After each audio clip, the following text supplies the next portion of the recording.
the big guy with the muscles? He's He-Man, the most powerful man in the universe. Skeletor is his enemy. He-Man. Here's He-Man, Skeletor, and Castle Grayskull. You have to put the castle together. You're doomed, He-Man. Oh, yeah? Watch this action, Dad. Now I have the power. He-Man and Skeletor each sold separately. Castle Grayskull also sold separately from the Masters of the Universe collection from Mattel.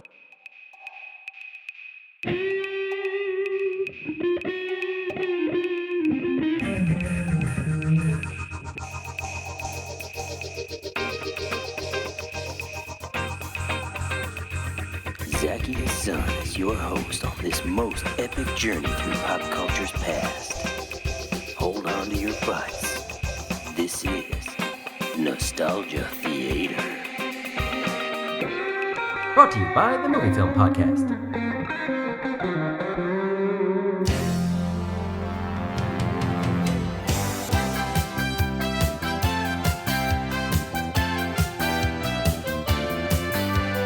Hi everybody, welcome back to Nostalgia Theater. This is Zachy, and that sound that you just heard was the very first commercial that I ever saw for Mattel's Masters of the Universe toy line. I saw it at exactly the right age for me to say I need that in my life, and so from 1982 until 1987, I lived and breathed He-Man and the Masters of the Universe. I had the toys, I had the lunchbox, I had the t-shirt. I did everything possible to be He-Man while being a brown kid with black hair, trying very hard to pretend I was a muscle-bound white guy with blonde hair. So the optics didn't exactly work in my favor, but it didn't matter because as far as I was concerned, I had the power. Now, I wasn't the only one. This was a massive, massive franchise for Mattel. It redefined what you could do with a toy line in terms of marketing it in every possible direction. And joining me on the show to talk about the impact of the Masters of the Universe franchise since its inception in 1982 and continuing to this very day is author Brian Baer. He has a new book out right now called How He-Man Mastered the Universe, Toy to Television to the Big Screen. It is out right now. I've been reading it for the last week and I have been thoroughly engrossed.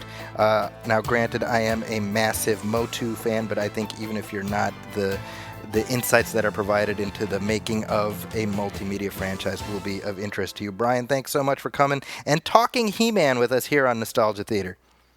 Oh, absolutely. Thanks. Yeah, and I appreciate what you said about it having some material for not the hardcore fans exactly. I was trying to hit upon some different stories and kind of cover a lot of different area for people who maybe aren't huge fans of the franchise or the movie, but they still want some fun kind of 80s Hollywood stories and stuff like that too.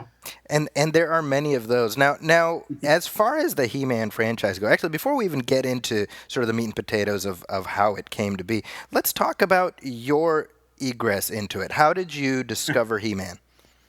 Yeah, it was actually one of my favorite things to write about in the book, is that I was introduced to He-Man on the day I was born. My older brother, he must have been about 3 at the time. He was there at the hospital with his He-Man T-shirt, and he brought the toys because they were waiting around in the waiting room. And when the time came to go in and meet his new baby brother, which was me, he got in kind of a not a fight exactly because he was a child, but kind of caused a bit of trouble with the nurses there because he didn't want to put on the smock and the sanitary stuff you'd have to do to walk in there because he wanted to make sure that he introduced his new baby brother to He-Man because that was the most important thing in his life. Of course. That's amazing. For me, I remember very distinctly seeing the first toy commercials in 1982. So I was 3.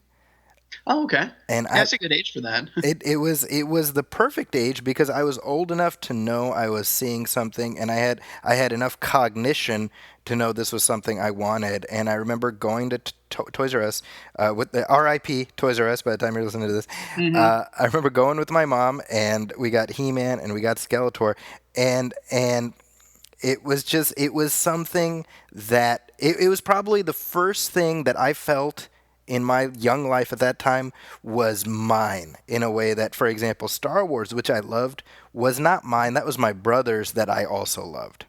Oh, yeah. But He-Man was just for me.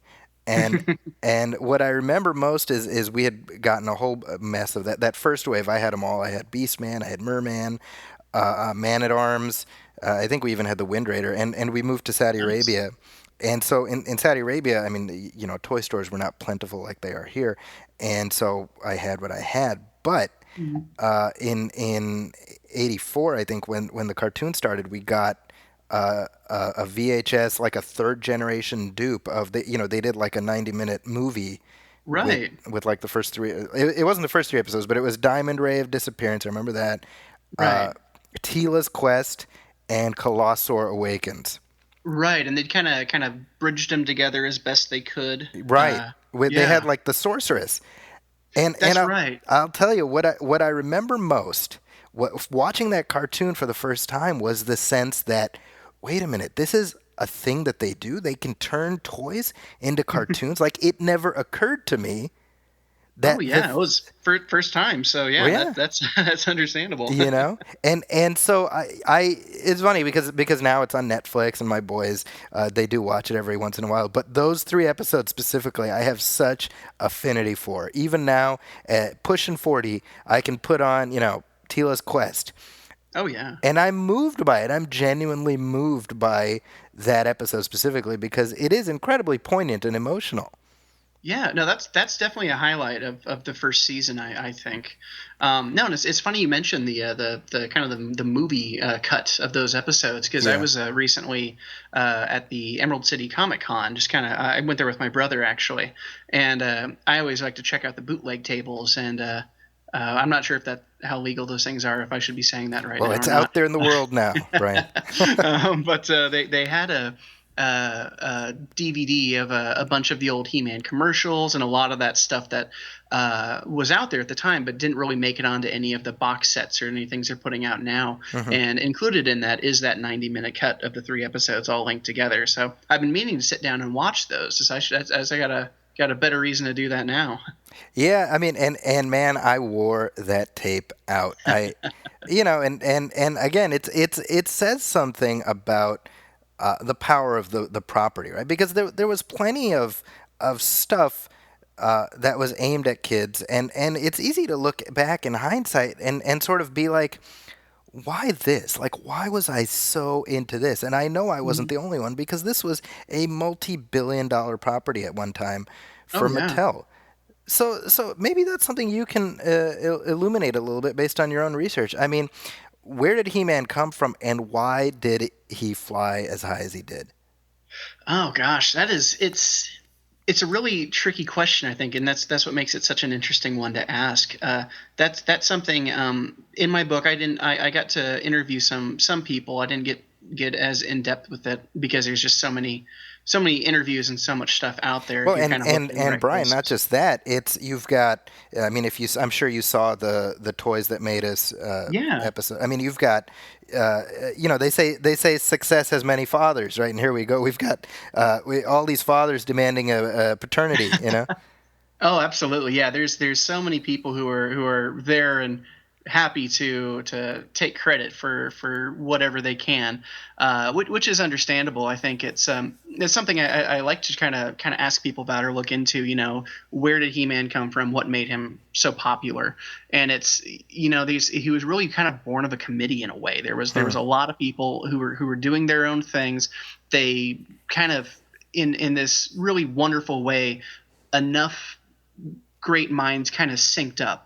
And something really, it is unique as much as it does stand on stuff like, Tarzan and Conan and Buck Rogers and a lot of this stuff. But it really did come together into something wholly unique. And I think, it couldn't have been done if even one of the parties who were there, arguing about stuff in the Toys That Made Us, even if one of them wasn't there, it wouldn't have come together the way it did. I don't think it would have been as successful.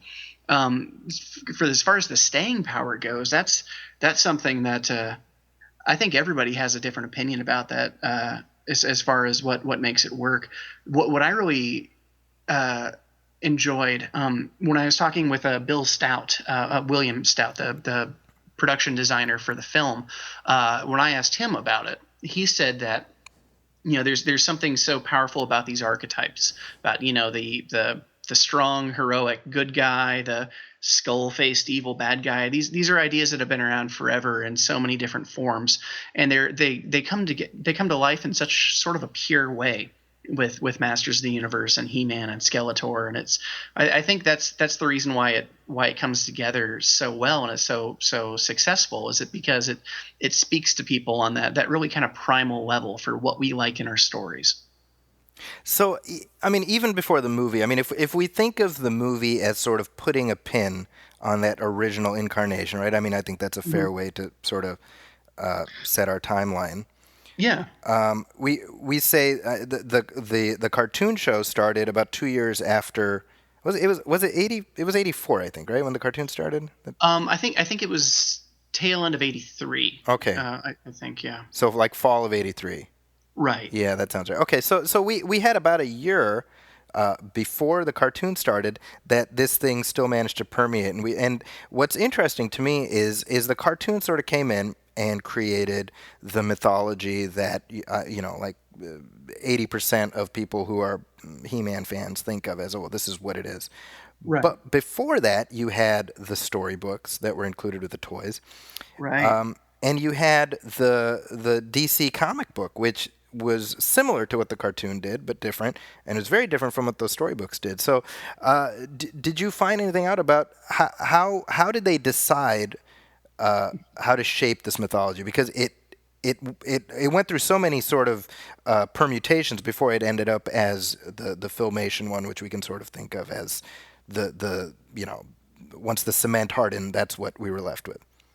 Yeah, and that's what I thought was so interesting about it is it's so much of this. It's almost like a seat of the pants sort of situation.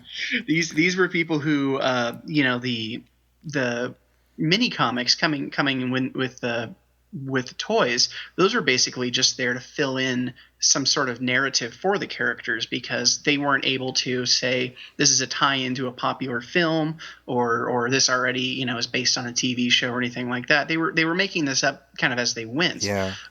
And so that was kind of what they did to help sell the concept, is to have the storybooks and the mini comics and getting the comic book out there from DC, and just kind of a lot of that just kind of came together as they were putting it out there, just kind of on an as needed basis.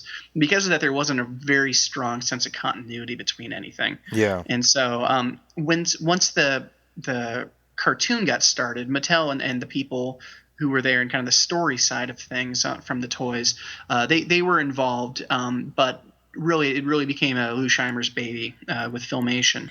And so I think a lot of their ideas kind of came in, sort of got changed around a little as needed.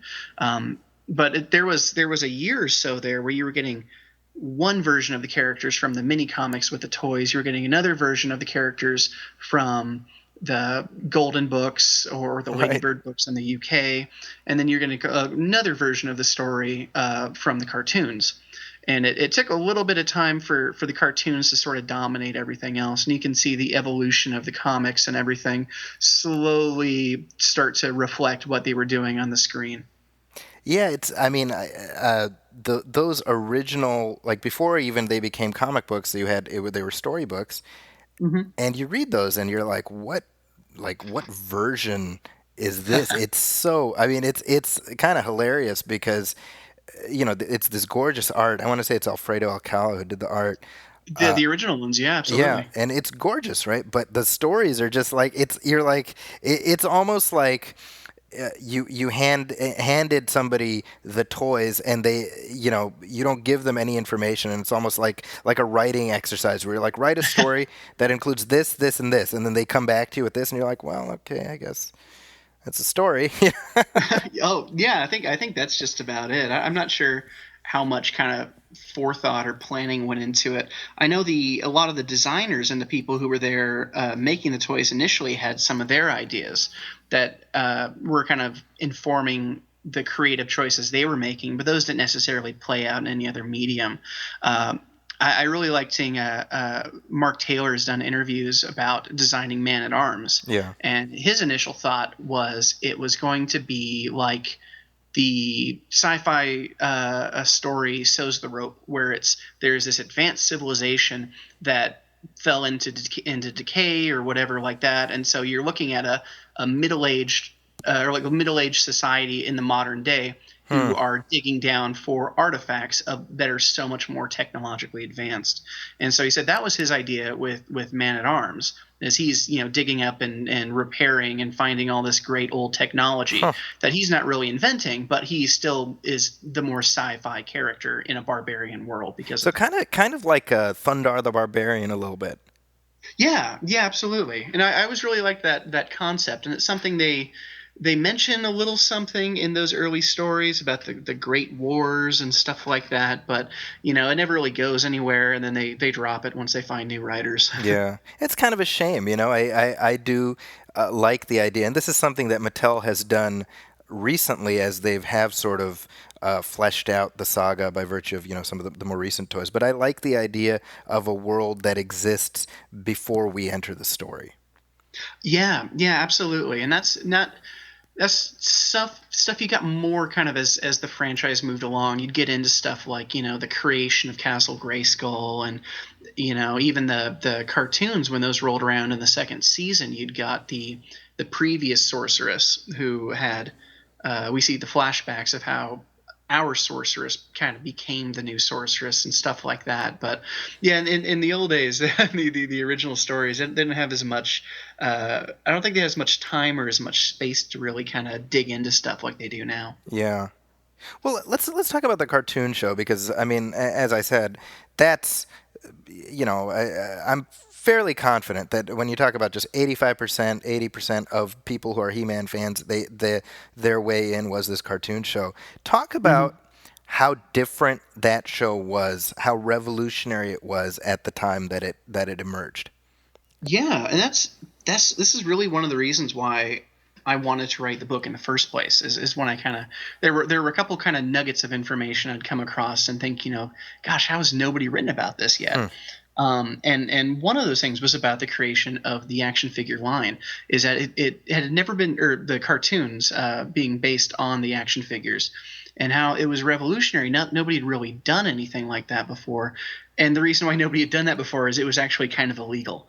Right. The Reagan administration, with trying to roll back regulations on various things, they didn't want to kind of keep as firm of a grasp on children's television, and mandating it had to be educational, it couldn't have any kind of commercial purposes, anything like that. And so as soon as those rules were kind of weakened, then you had enterprising people like Mattel, who were ready to make that extra step and really kind of push for a new sort of genre in children's television, where it is they were accused of being a 30-minute advertisement for the toys, which in a way is true, but I think you also had the people at Filmation who worked very hard to make sure it was a compelling, real story that meant something and wasn't just there to plug whatever's the new toy. Right. And I mean, the staff writers on the show were no slouches. I mean, you had Paul Dini and J. Michael Straczynski. Yeah, I mean, absolutely. And you can definitely see, not just in the show, but even in some of the behind the scenes featurettes and things like that Andy Mangels produced for the DVD releases, back in the mid 2000s. There was a lot of thought put into really crafting a mythology that hung together while acknowledging, I mean, this is a 1983 kids show. Right.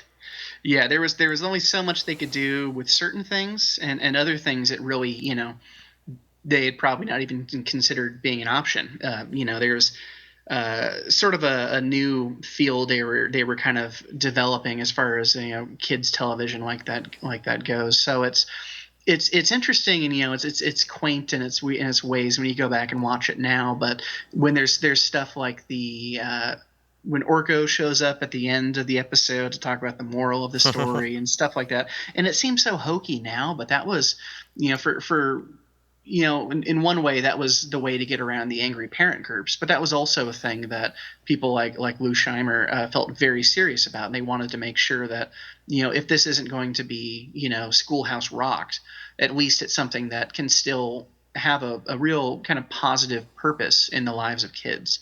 And I think it does a great job like that. I have friends who have been trying to get their kids into the show now when they're young, and that's some of the stuff they appreciate the most, is that it's this is something that is going to mean something in a positive way for kids. That's stuff we've sort of moved away from. Not necessarily in a bad way, but Right. it is. I think it does have a very important purpose like that. That is a very 1980s concept, the idea that we cut back right before the end credits to hear one of the characters from the show we just watched tell us something, some life lesson.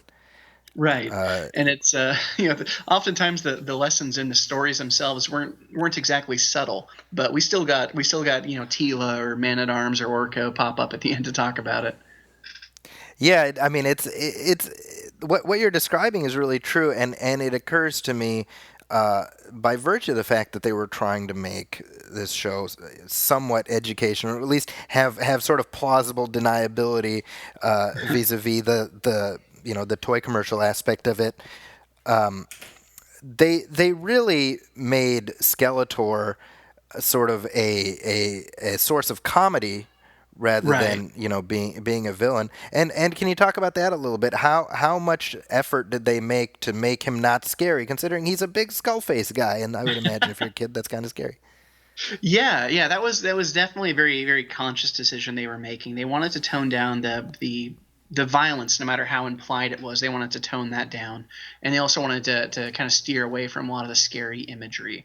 And it's there's toys, the characters like Snake Face and stuff that's if you think about it, you have a more literal mind. It's some pretty grotesque stuff, and so that's something they wanted it to be cartoony in that way, and they did want Skeletor to kind of be a lovable villain in that way, where it's you don't necessarily believe he's ever going to beat He-Man, even in some episodes where it seems like he actually gets kind of close. You never worry too much, because you don't want to have kids stressed out about stuff like that. They want to be entertained, and that's kind of what they were going for more.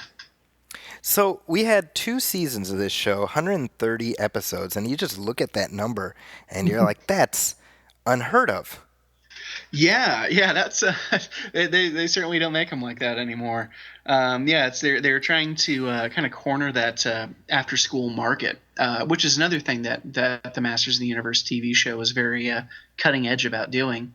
Is it's most cartoons, most children's programming was still set for the Saturday morning kind of schedule, and because the major networks weren't going to go for something like He-Man and the Masters of the Universe, which had, people assumed it would be more violent, or they assumed it would be crass commercial advertising, stuff like that. The major networks didn't want to get involved, so they basically, the people at Mattel and Filmation, they just went around to local TV stations and sold them station to station. Yeah. And the individual stations all got these really great deals on it, basically, because they would say, if you play however many advertisements for these toys, then you get such a great deal on the episodes that you're going to be playing, and it's a very popular TV show. So they got better coverage across the country than they probably would have gotten by going through ABC or something like that. Now, how did the show land at Filmation as opposed to Hanna-Barbera or Deke or anybody else at that time? I think it was probably a cost issue. Honestly, Filmation, it is sort of charming notorious watching. for reusing sequences and music, etc. Filmation never saw a corner they couldn't cut, and it's kind of adorable to see a lot of that in their work when you watch it with a modern eye. But they were using a lower kind of frame rate. They were skimping on a lot of the animation, or reusing a lot of stuff. They reused a lot of stuff. So I think budgetary wise that helped, but it also meant that they could work faster than some other people as well.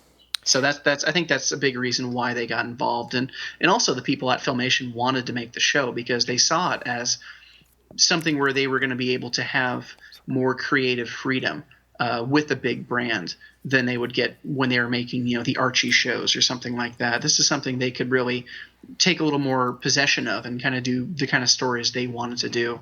And Mattel was pretty much fine as long as their toys or their characters are being shown in good lights. So they worked out a really good deal like that creatively.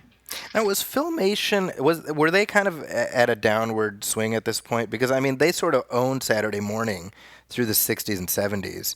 Yeah, they they weren't at their lowest, but they were starting to slow down. Yeah, there was lower to go. Oh yeah, definitely. But yeah, it was. I think some work was starting to dry up for them a bit, and I think they had always wanted to get into, the big budget film or the cartoon theater films, but they were no Disney. Yeah. And I think that was something that they always wanted to break into that, but anytime they would make an attempt, they did an Oz film, for example. It never really went very well. Right. Well, I think ultimately what did end Filmation is the noblest of intentions, which is they wanted to keep their production stateside. Absolutely. That's something that they took very seriously, and that was a big push in the 1980s was to get, Japanese animation or French animation, a lot of these places to kind of do the grunt work of it. And that's why you get stuff like G.I. Joe or Transformers from the same era, which looks a lot smoother. But it's not really doing what the company wanted to do like that. I mean, it's kind of ironic that G.I. Joe and Transformers basically took the He-Man playbook and just found a way to make it even more, efficient money-wise, I guess, in terms of farming the work out overseas. Yeah, they kind of followed in the footsteps, and they I think they also didn't have the same scruples when it came to the storytelling. I know I'm probably going to upset some people saying that, but I think you were much more likely if you're watching Transformers or G.I. Joe, it was much more likely you're going to see a dozen characters on screen not really doing anything just because they had to be visualized in order to sell more toys, as opposed to He-Man and the Masters of the Universe, which was really more story focused.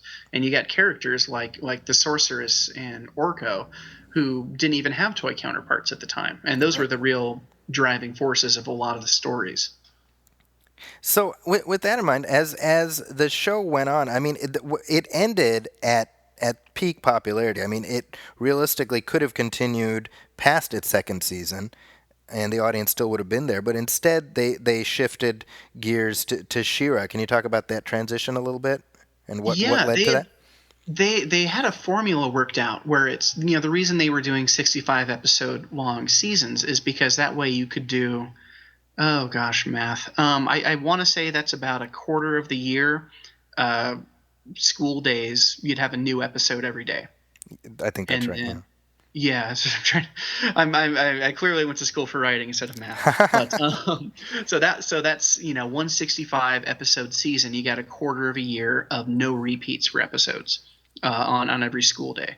But then second episode or the second season, then you're up to you can switch it out where new episode, old episode, new episode for an entire year, and you can really stretch out those new episodes like that.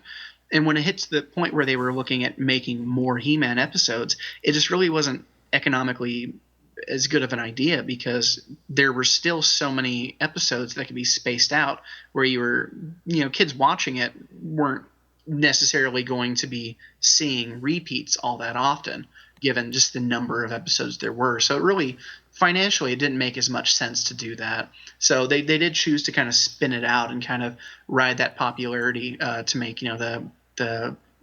the episodes that were turned into the movie with introducing She-Ra and Etheria, and Filmation like this because they got even more creative input on that world and those stories and those characters, and Mattel got to have new action figures out there. So the toys didn't sell as well as He-Man did, but very few things did sell as well as He-Man did at that peak. So, but did She-Ra originate at Filmation or at Mattel?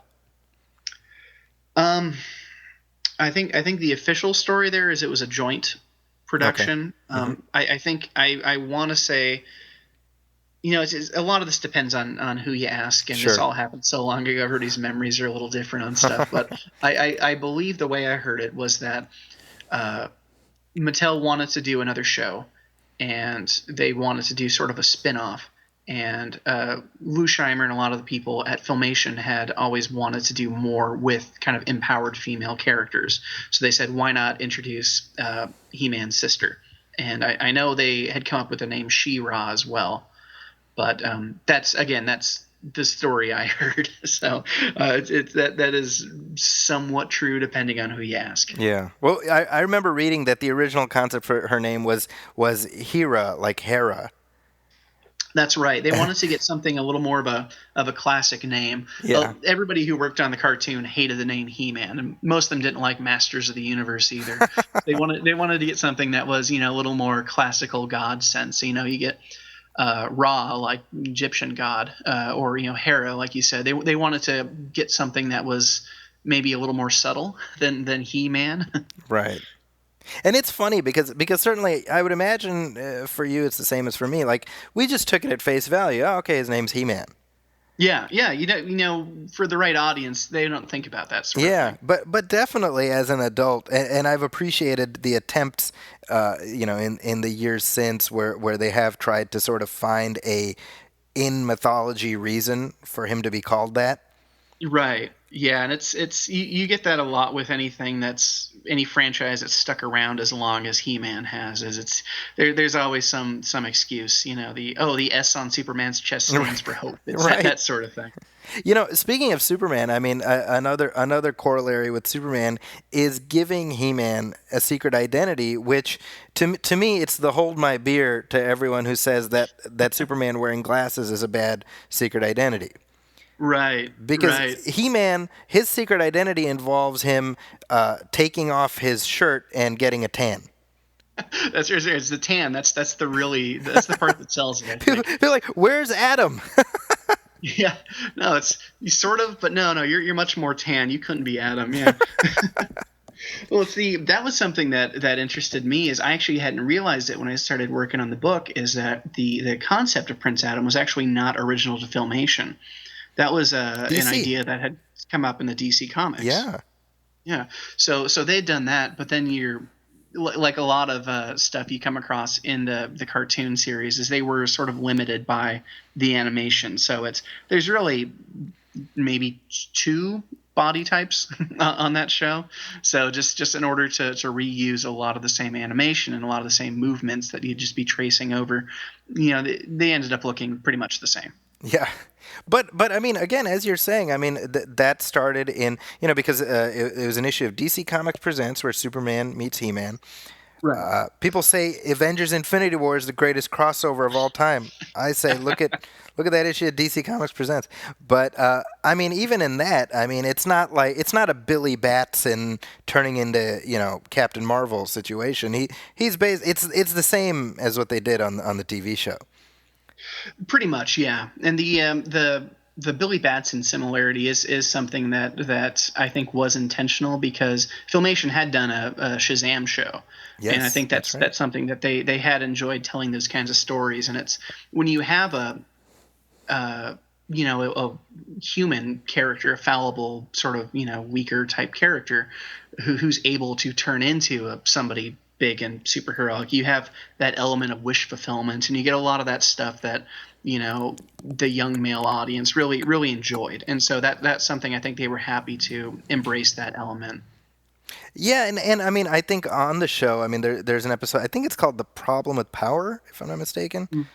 Fantastic episode. Yeah, and that's the one where Adam thinks that he took a life as He-Man and he wants to give up the He-Man identity. I mean, that's and gosh, I want to say Paul Dini wrote that one. I could be wrong, but I mean, I'm not sure on that one, but yeah, no, that is very much. I think that's probably the crown jewel of that entire series.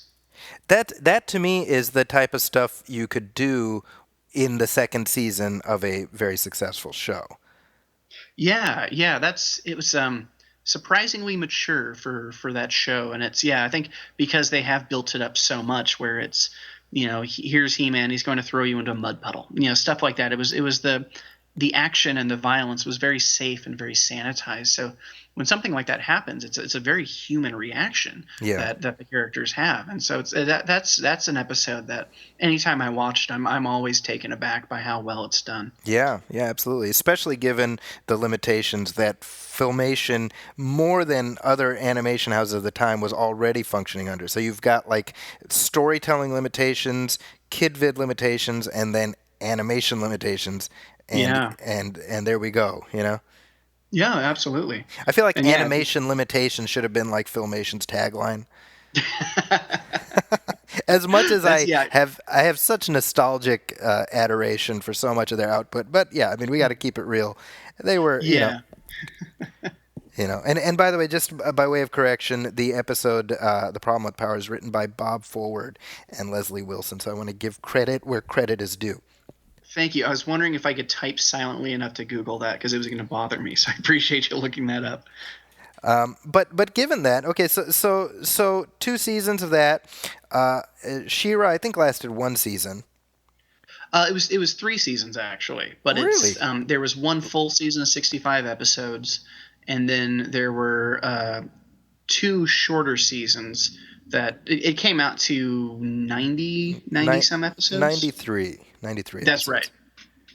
So were you testing me?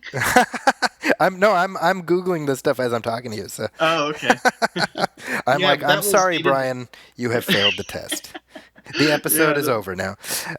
That was them doing that same thing where you get the kind of the base of the full season worth of episodes, and then when you have the new episodes, you start kind of sinking them in, every 2 or 3 episodes and repeats. Oh, gotcha. Okay. New episodes sprinkled in, so they had just another 30 episodes, but they really stretched those out for a while. They really made it count. So as She-Ra was starting, they released the first 5 episodes as a theatrical feature. Right. Yeah, and that I think that was cut together a little better than those 3 we were talking about earlier. Yeah. But I think it flows together pretty well as a movie. Really, but yeah, it is the first 5 episodes, and so it's fun watching those episodes individually because these shows, they weren't big on sequels or sequential kind of stories like that, but it is a 5-part introductory arc, which you didn't really get on those shows. That's what I always like those episodes. And it has, by the way, the most 80s opening theme song that. Oh man. Which I'm not gonna lie, I kind of love that song. Somewhere out there someone needs me. I don't know how or where, but believe me, I'll walk the universe to find her, for better or for worse beside her, for the honor of love, by the power above. I have the power, I have the power. Yeah, it's slightly better than the Christmas special where Bo sings his love song about how great Christmas is. Slightly better than that song. I forgot about that Christmas special. Yeah, that's a thing. That's a thing that exists. It is. Oh, and it is something special. It is glorious. That's the only word I can use to describe it. Now, Masters of the Universe was basically fading away by like 86. 86. They actually made bank that year. That was. But that was sort of like the last hurrah in terms of because I feel like the movie arrived about a year too late. Yeah, that is true, and that's just sort of the way things move a lot slower when you're working with even a studio like Canon Films, things are still going to be moving slower than they would be even making an action figure or a cartoon show. So they started working on the film, like 85 when it was really cooking. But it's just, the fact you have to make a film, you have to go through all those hoops and everything, that when it was released, in late 87, it was really too late for them to really propel the franchise forward. It was kind of dying on the vine like that. Yeah, it's I will always associate that movie with a lot of positive energy for me because I saw it in the theater. I was visiting Edmonton at the time, and I was 7 going on 8, which is like the perfect age to watch a movie like that. From a distant galaxy, they have come to Earth. Dolph Lundgren as He-Man, Frank Langella as Skeletor. Only they have the powers to be Masters of the Universe. Live the adventure.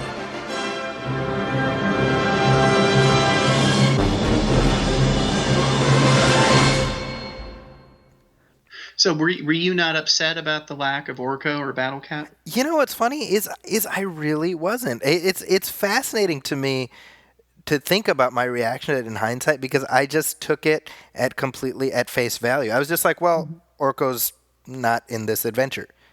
I was like, oh, right. And I think to some extent I knew that. Well, how are you gonna show Battle Cat? Like I had enough sophistication about movies to know that. Right. But it to me, I have very distinct recollection of seeing in the theater and just completely being like, yep, that's He-Man. Oh, he's wearing something a little different. That's cool. It's still He-Man.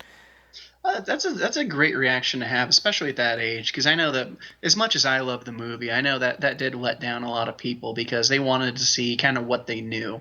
And again, it's Masters of the Universe having its slightly different versions across different media. Yeah. Which is something I've always been fascinated by. But that's the thing. I can never be too upset or judgmental if there was a young fan in the audience who got mad because they didn't have their favorite character in it, Yeah, well, I mean, in your book, you mention G.I. Joe: The Rise of Cobra as one of these recent examples of taking an old-time toy property and turning it into a movie. And I remember watching that film and really not liking it even a little bit. But what I remember thinking going in was, if I can watch this and feel like I did when I watched that Masters of the Universe movie, I'll file that in the win column.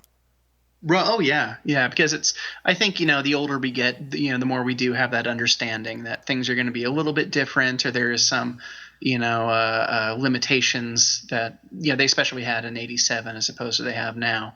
But things aren't going to be exactly the way you want it, and that doesn't take anything away from the thing you always loved. But it's I think that's still something that's hard for us as fans of anything to really kind of remember. Yeah, I mean, with the Masters of the Universe movie, it's a couple months ago I did a commentary track on Superman 4: The Quest for Peace, which is also canon, and it came out a few weeks before, a few weeks after. I think it was a few weeks before Masters of the Universe. But I mentioned on the commentary that at 7 years old, I saw both of them at 7, and I knew enough to be like, I like the Masters of the Universe movie. The Superman 4 is a piece of crap. So, like, to me, that again, this is my insight into who I was, 30 years ago. But I have very definite memories of that, and I find that fascinating. So I'm like, well, there was definitely something in Masters of the Universe that appealed to me as a fan of that property. And I think, again, I'm like trying to channel me from 3 decades ago. I think it was a sense of like this. These characters seem like the ones I know. Right. Man-at-Arms is the core of the characters. They got the gist of it. I'm like, that Beast Man looks different, but he's like the guy from the show. Skeletor sounds different, but he's basic. Evil Lyn is probably the closest that they got to just like a straight translation of the character from the the cartoon to the screen, other than He-Man obviously looking exactly like He-Man, Right. But now you did talk to Gary Goddard, who directed the film, and he at the time his experience. This was his first movie. He had his experience was in sort of theme park attractions. Right. However, that fall his TV show Captain Power would debut, and I had the chance to talk to Tim Donegan on this show about that. Why was he the right guy to make this film, based on your conversation with him? Well, so much in Hollywood is who you know, and so he had previously worked with Mattel on a couple of their kind of in production games more than the toy lines. So he knew some of the people over there. He'd actually that was something that interested me, is he was actually had worked on Candyland, developing that game. No kidding. And the character of King Candy is actually based on him. So he's got the same hair and beard and everything. Funny. Yeah. And so he knew some of the same people over at Mattel, and I think he had known Ed Pressman, who was the producer. And so he kind of knew the Conan movies he produced. That's right, and it's because he, at the time, Goddard was directing one of the kind of like the stage production shows they do at Universal Studios that was all about Conan. And so when he got his name kind of put out there for the people who were going to be making the big decisions about who was doing what on the movies, he said, as far as a calling card goes or anything, he says, just come watch tonight's performance. And so they came out and saw the Conan Sword and Sorcery Spectacular thing. I don't think that's actually the name. But they all came out and saw it, and they saw, this is the approach we want to go for. He has the right kind of angle on it. So I think that is really what got him the job. And I mean, it's weird because Masters of the Universe, the motion picture, it's always the example I use when I talk about how a movie can be not great and you can still love it. Yeah. I think there's a very very definitive line between a good movie and a favorite movie. And for me, Masters of the Universe is definitely a favorite movie. I can personally say I think it's better than a lot of people give it credit for. I agree with but that. It's it actually did win some awards, but I would not really expect it to win the big ones. Exactly. Right. Well, and one thing that, and I believe this was Gary Goddard, maybe I'm misremembering, but I heard the idea that it drew a heavy inspiration from Jack Kirby's Fourth World comics. Absolutely, yeah. Him and William Stout, the production designer, they'd kind of had a lot of the same creative influences, and so they could kind of have their own shortcuts in language where they say, oh, this needs to be more Fourth World or something like that. So you did get a lot of that. People have since the movie came out, people have been saying there's a lot of Darkseid and Orion and a lot of that kind of concepts. And you've got a mother box, you've got the boom tube. Yeah, absolutely. I always like that the distance of measurement in Eternia is called a metron. And that nice. actually is a Fourth World character. Yeah, that was something I always thought was funny. But yeah, it's very, very intentional that was where the influence came from, and that was something they had actually wanted to get a thank you in the credits for Jack Kirby. Oh, nice. But for reasons that were never explained, Canon kind of nixed that idea. Well, I mean, I wonder if they might have felt Kirby might come after them for some kind of financial remuneration.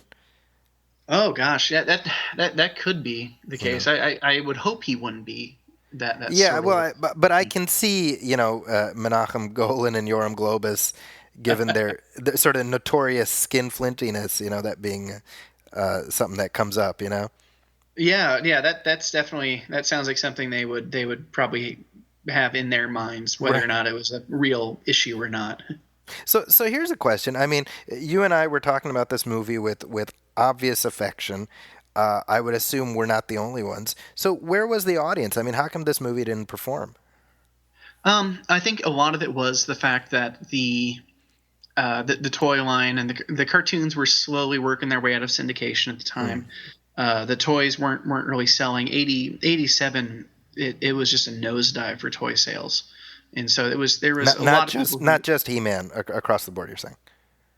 Mostly He-Man. Yeah. I think it's about that time is where a lot of other brands were really starting to pick up steam, and without there being, new episodes of the cartoon out there and other stuff like that, that it was slowly getting kind of left behind. And they were thinking that, the movie would be enough to kind of rejuvenate it, but sales were already going down so far, and then the movie really didn't make much of a bump after that. Yeah. You know what's interesting to me, and this is definitely something I thought about at the time, was it was odd to me that you had like a subline of the toys that were tied in with the movie, but they didn't do He-Man and Skeletor in their movie outfits. That's something that still bugs me Yeah. because I would love to get He-Man with a cape or Frank Langella in his Golden God outfit. I would love to see that. But yeah, you got a Gwildor, you got a Sorod, and you got a Blade, and that was about it for those last couple figures. Yeah, so odd. I mean, and that's something that's still not been, they haven't fixed that, because my understanding, and I might have my facts wrong, but Mattel doesn't have access to anything from the movie other than the stuff that they already made into toys. Also, anything from the mini comics. It's the rights in Masters of the Universe it's a bit of a mess. I've had to make some phone calls and do stuff like that and try to track down who has the rights to what. But I know there's, in the most recent action figures that Super 7 is making for Mattel at this point, Yeah. they actually are releasing a Karg figure, but it can't be exactly Karg from the movie. It has to be Karg from the mini comics. Oh, how interesting. And so the coloring's a little different. I think he's slightly taller, but it's definitely Karg, which I always loved that character from the movies. So Yeah. I know I'm going to be picking that one up. Well, so the movie comes and it sort of dies an ignominious death, and that's effectively the end of the franchise at that moment. Yep, they were planning on doing something else with toys. They were working on doing a sort of a prequel thing with the Preternia, where Yes. you would get He-Man's ancestor Hero, And they started laying the pipe for this in some of the mini comics. That's right. They set it all up. They'd had the prototype figures. They were marketed in a lot of places. You could see them in toy catalogs. You can still see those pictures of a lot of these figures. But I think the writing was on the wall, and so Mattel was looking to cut its losses. So you got some of the stuff meant for that last line that did kind of sneak out, mostly overseas. I know in South America you got some of the Giants were some of the big figures. Right. I think over Italy they got some of those ones as well. And then you can still find sometimes the dinosaurs. They had these just really crazy cool cyborg dinosaurs like Tyrannosaurus Rex, and they had like laser guns on it and everything. And that was all stuff that was supposed to be in the Preternia line. But that was, I think, just production was further along with some of the big stuff that they had already made them. So they just kind of ended up dumping them off in some other markets. So cut to 3 years later, and we get, I think it was 3 years later, right? It was the New Adventures line.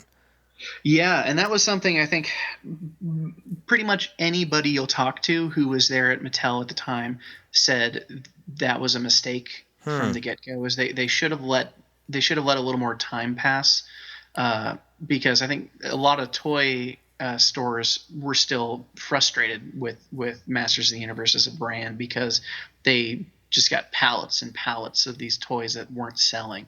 And so they were having to mark down everything and lose money just to clear the shelves to put Ninja Turtles or something more popular up. So a lot of toy markets were still upset with them. There was still some sort of general disinterest left over for the characters. So, but that was when there was new kind of change-ups in management.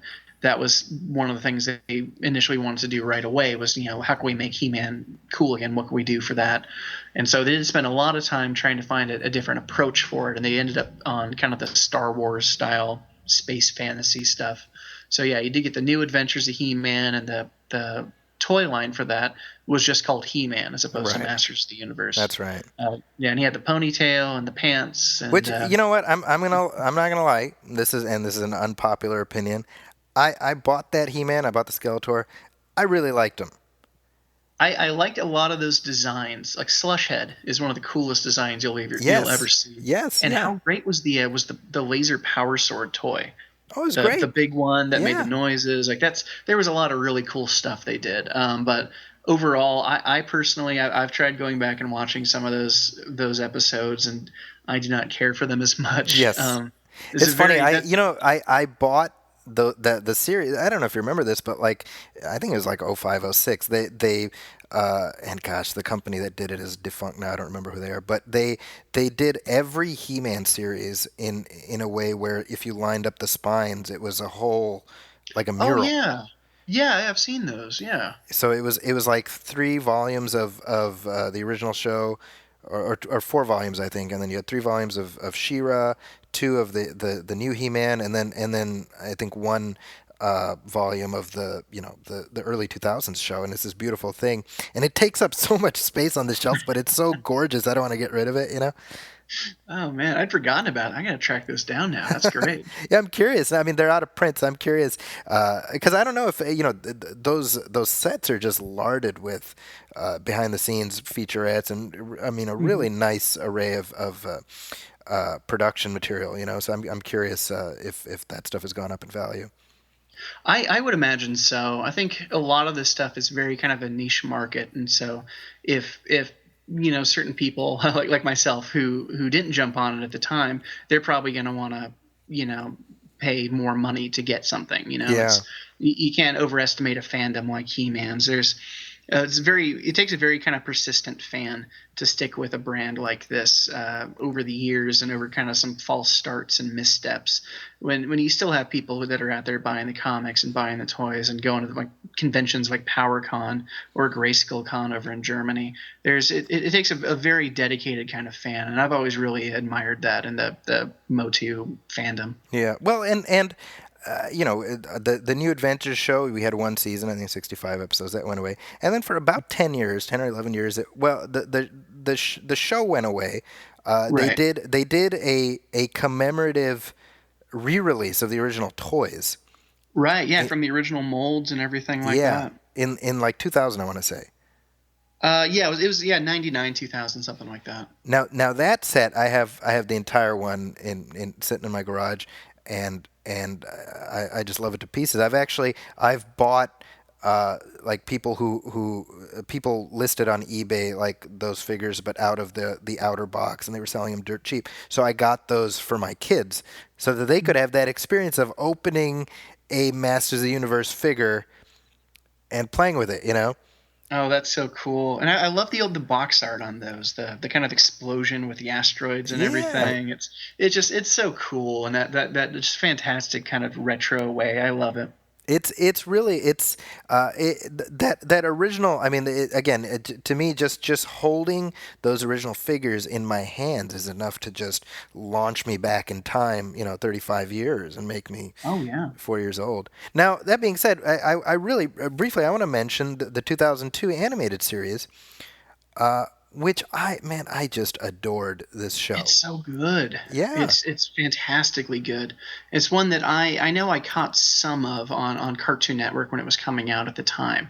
But, I think I was in high school at that time, so I didn't get to watch as much cartoons as I would have liked to. You weren't going to be like, I need to watch He-Man.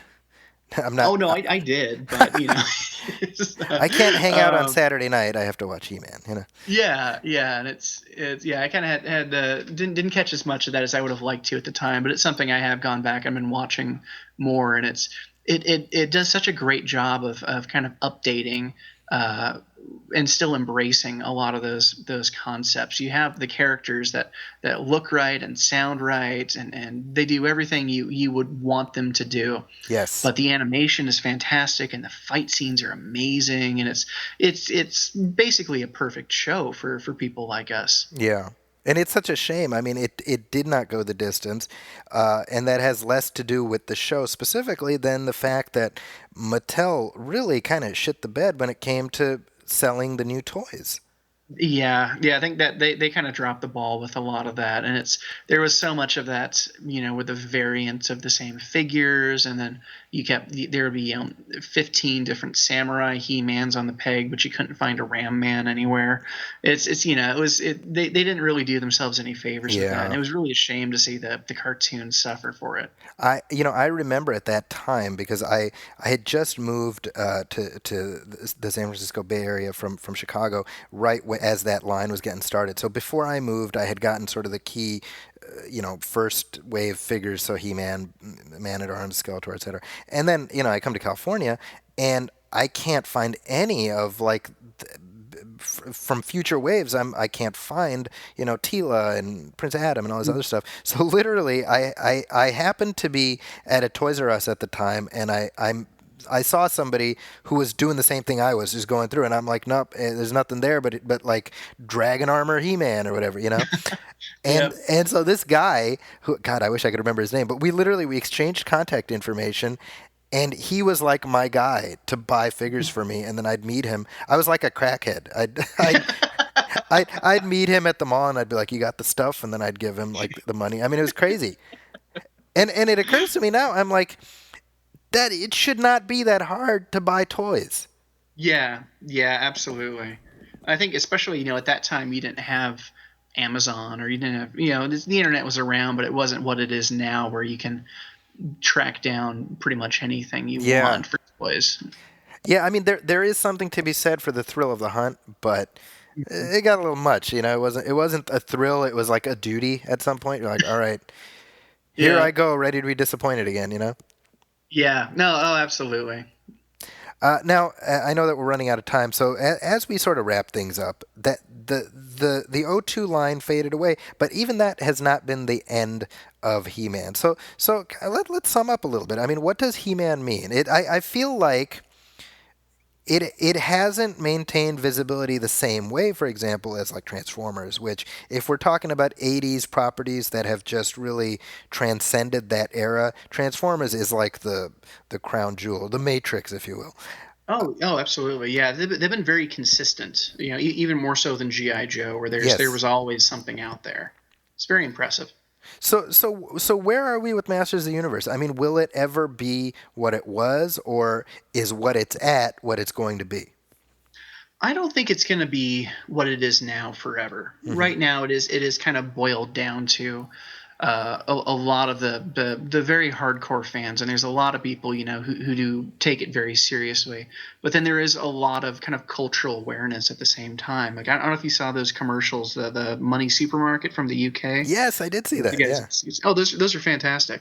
You have a lot of that stuff where it's everybody knows these characters, but nothing's really being done with them on a grand stage, and I think at this point I'm back to giving up hope on the movie because David Goyer dropped out from directing, and it's something that's been in the works since 2005, that movie in one form or another. Right. And so I think eventually something's going to happen like that, where there is going to be another big springboard for it, whether it's going to be a new cartoon series like how She-Ra is coming back on Netflix now. There's going to be something like that, or if it is going to be a big budget movie or something else to kind of keep it moving along. Something's going to happen. I'm not sure what it's going to be, but I don't think it's going to be kind of in the same realm that it is right now forever. And with that in mind, I mean, this is my plea to Hollywood. You are sitting on a potential behemoth here. I mean, above and beyond the cachet that Masters of the Universe has, nostalgically speaking, I mean, it's a great and unique concept. It's this marriage of fantasy and sci-fi in a way that really is not being done in the marketplace of ideas right now. Absolutely. I mean, it's sitting there, folks. I don't know who's at this point where the movie rights are, but you are, whoever has them, you're just sitting on a pile of money. Well, Sony has the rights right now. Okay, Sony, please sell the rights, because I don't want Sony making this movie. The rights are going to revert at the end of next year. Okay, and so that's why they set the date for the He-Man movie to come out Christmas 2019 because that was really the last time they could do it and still keep the rights. And at this point, it's not looking like they're really going to make that deadline. So I think the rights are going to revert, and it's going to be up in the air again. So whoever does pick it up, I'm sure there's a lot of people out there who have some plans, and there's stuff that people want to do. I mean, there's been probably a dozen different scripts written over the past, 15 years. Yeah. So there's a lot of ideas out there. There's a lot of people who want to make it work. It just hasn't come together yet, but it will. I'm staying hopeful of that. Well, regardless of whether that movie gets made or not, the original episodes of the original series are on Netflix, and certainly for me, it has become a multi-generational thing that I have been very grateful to pass on to my kids who think of He-Man, the way they think of Spider-Man and Superman. It's just another superhero who they have affinity for, and I'm extremely grateful that they too have the power. That's fantastic. So the book is How He-Man Mastered the Universe, toy to television to the big screen. It is available at most booksellers, and it is also available digitally, which is how I purchased my copy.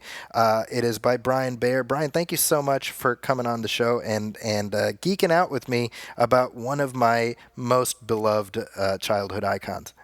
Oh, absolutely. This was a lot of fun. I actually forgot you were recording for a while there. This is just a good geeky time. I love it. That's great. Well, and I know that you are active online. If people do want to seek you out, where can they find you? Yeah, so I have a website. It's Brian C. Baer. Last name is Baer. It's kind of weird. It looks like a typo. But yeah, briancbaer.com or at Brian C. Baer on Twitter, which is where I spend far too much time. Well, perfect, and I hope people will check it out. And if you are interested in finding more from me, folks, please go to our Facebook page, facebook.com/moviefilmpodcast. You can also email us, moviefilmpodcast@gmail.com. If you're looking for me online, it is Zacky's Corner on Twitter, and just add a .com. That's my website. Also, please go to iTunes and leave a review, leave a star rating. Every little bit helps. We've got another fun episode coming up, because I'll be joined by Glenn Greenberg as we talk through Star Trek V, The Final Frontier. Once again, big thanks to my guest Brian Baer for joining us here on Nostalgia Theater. I will catch you next time. Thanks everybody for listening.